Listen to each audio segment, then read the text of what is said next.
عزيزي المشاهد، ادعمونا بالضغط على اشتراك وفعل الجرس ليصلك كل جديد واضغط على جيم، وشكرا لكم. مشاهدينا الكرام، السلام عليكم ورحمة الله تعالى وبركاته. مرحبا بكم في تحدي التكلم باللغة الفرنسية البسيطة. Des défis pour vous entraîner à parler français. إذن للتكلم باللغة الفرنسية يجب أن نتعلم بعض الأشياء أو بعض القواعد البسيطة جدا، أي لكي نتعلم التكلم باللغة الفرنسية بسهولة. إذن الدرس 41 كور 41. إذن قبل أن أبدأ الدرس أريد أن أقول لكم هناك من لا يستطيع أن يستعمل مثلا كون مع le futur، وقد وجدت أخطاء عديدة عند العديد من التلاميذ. إذن سأبدأ الدرس على بركة الله، وإن أعجبكم الدرس فاضغطوا على جيم، ضروري اضغط على جيم لكي تستمر القناة إن أعجبك الفيديو. إذن سأبدأ الدرس على بركة الله. Quand tu arriveras, tout le monde aura déjà mangé. Quand tu arriveras, tout le monde aura déjà mangé. Quand عندما tu arriveras, le verbe arriver au futur simple، أي الفعل يصل مصرف إلى الحاضر، ولكن tu arriveras تصل أنت. tout le monde الجميع، aura déjà mangé سيكون قد أكلوا بالفعل، déjà بالفعل، سيكون الجميع قد أكلوا بالفعل. إذا استعملت كون ولو فيتور لأنني لاحظت أن أغلبية التلاميذ لا يستطيعون استعمال كون avec le futur simple. إذا كون قلنا عندما، tu arriveras تصل، tout le monde الجميع، نقول tout le monde، لكن عندما نريد أن ننطق نكتب tout le monde، وعندما ننطقها نقول tout le monde الجميع، tout le monde الجميع. aura سيكون déjà بالفعل، déjà تعني مسبقا أو بالفعل، قد أكلوا manger. إذن هنا quand tu arriveras tout le monde aura déjà mangé، عندما تصل سيكون الجميع قد أكلوا بالفعل. هنا استعملنا quand و arriver و manger. يمكنكم أيضا أنتم أن تكتبوا في التعليق جملة باستعمال manger، مثلا مثال بسيط جدا je mange une pomme. أنتم استعملوا أيضا هذا الفعل مع quand je mange une pomme، عندما أكل تفاحة maman me donne l'autre، أمي تعطيني الأخرى، أي تفاحة أخرى. أنتم اكتبوا أيضا جمل عديدة. إذا الآن سأقوم بكتابة جملة أخرى باستعمال quand و arriver و partir.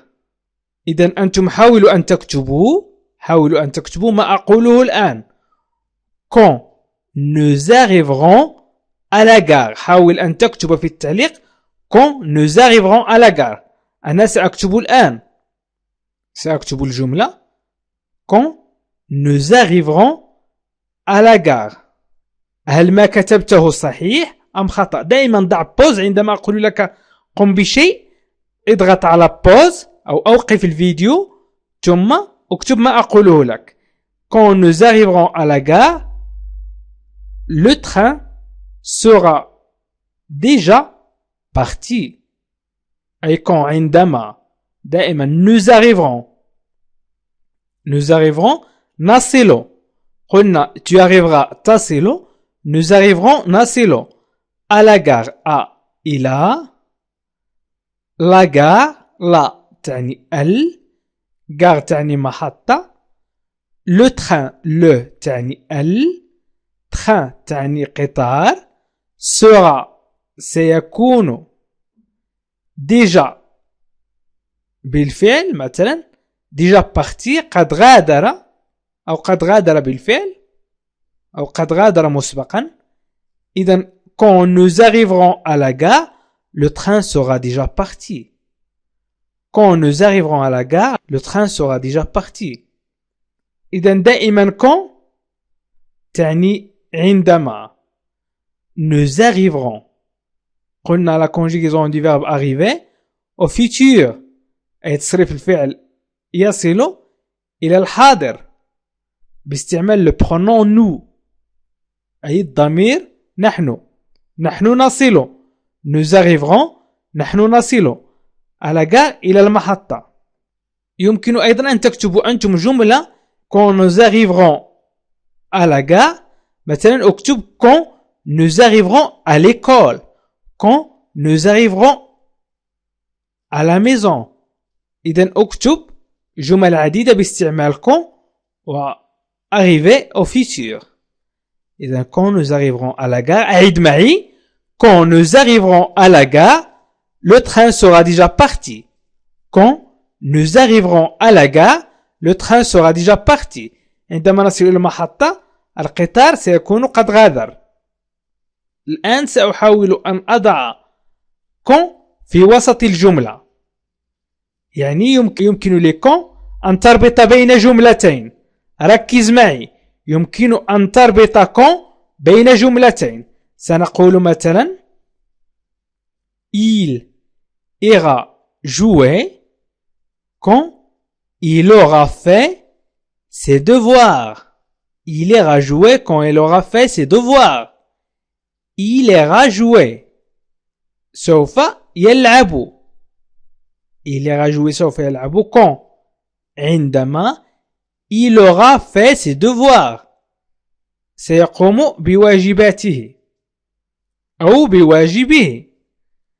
بواجباته أو بواجبه إذن il ira jouer quand il aura fait ses devoirs il ira jouer جملة وتعني سوف يلعب و il aura fait ses devoirs il aura fait ses devoirs سيقوم بواجباته أو بواجبه وكون هي الرابط بين الجملتين إذن يمكن أن نستعمل كون avec le futur simple بالجملة الأولى والجملة الثانية إذن il ira jouer quand il aura fait ses devoirs quand les pompiers arriveront la grange aura déjà brûlé quand les pompiers arriveront la grange aura déjà brûlé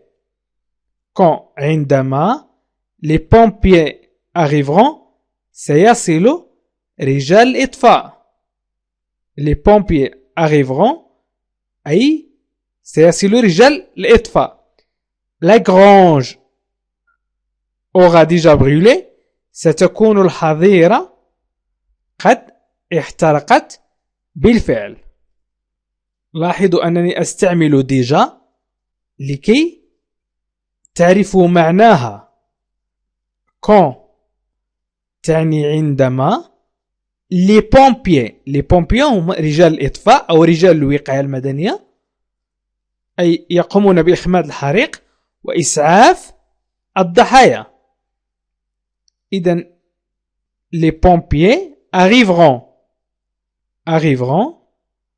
وهي سيصلون ولكن يمكن أن نقول عندما سيصل رجال الإطفاء لن نقول سيصلون رجال الإطفاء ولكن ils arriveront أي سيصلون la grange وهي الحظيرة. aura ستكون la grange aura déjà brûlé احترقت. aura brûlé ستكون قد احترقت. إذن quand les pompiers arriveront la grange aura déjà brûlé. إذن استعملنا quand ولو futur simple. وأيضا يمكن أن نقول قد استعملنا déjà. استعملنا أيضا déjà التي تعني بالفعل. أنتم يمكنكم أن تكتبوا جمل باستعمال quand. حاول فقط، حتى وإن أخطأت فما من مشكل. استعمل quand وتعني عندما، وأيضا déjà. وإذا وضعنا في سؤال تعني متى quand vous arrivez متى ستصلون.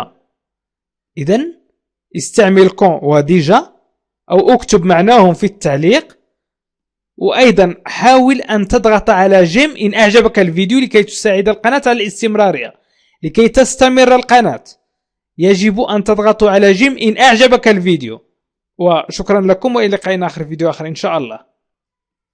عزيزي المشاهد، ادعمونا بالضغط على اشتراك وفعل الجرس ليصلك كل جديد، واضغط على جيم، وشكرا لكم.